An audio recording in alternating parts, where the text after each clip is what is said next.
பாஜகவின் வாக்கு திருட்டை கண்டித்து புதுச்சேரியில் தீப்பந்தம் ஊர்வலம் நடத்திய இளைஞர் காங்கிரசார் மற்றும் முன்னாள் முதலமைச்சர் நாராயணசாமியை போலீசார் தடுப்புகளை அமைத்து தடுத்து நிறுத்தினர். வாக்குகளை திருடும் மத்திய பாஜக அரசை கண்டித்தும் உடனடியாக மத்திய அரசு பதவி விலக வேண்டுமென கூறி இளைஞர் காங்கிரஸ் சார்பில் ஆளுநர் மாளிகை நோக்கி தீப்பந்த ஊர்வல போராட்டம் நடைபெற்றது. இளைஞர் காங்கிரஸ் தலைவர் ஆனந்தபாபு தலைமையில் நடைபெற்ற பேரணியில் சிறப்பு விருந்தினராக அகில இந்திய இளைஞர் காங்கிரஸ் தலைவர் உதய் பானுசிப் கலந்து கொண்டு தீப்பந்த பேரணியை தொடக்கி வைத்தார்.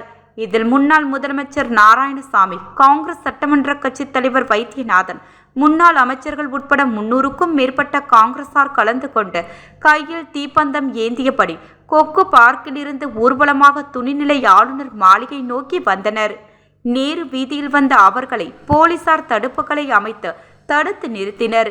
இதனையடுத்து சாலையில் அமர்ந்து போராட்டத்தில் ஈடுபட்ட அவர்கள் மத்திய பாஜக அரசை கண்டித்து கண்டன கோஷங்களை எழுப்பினர்.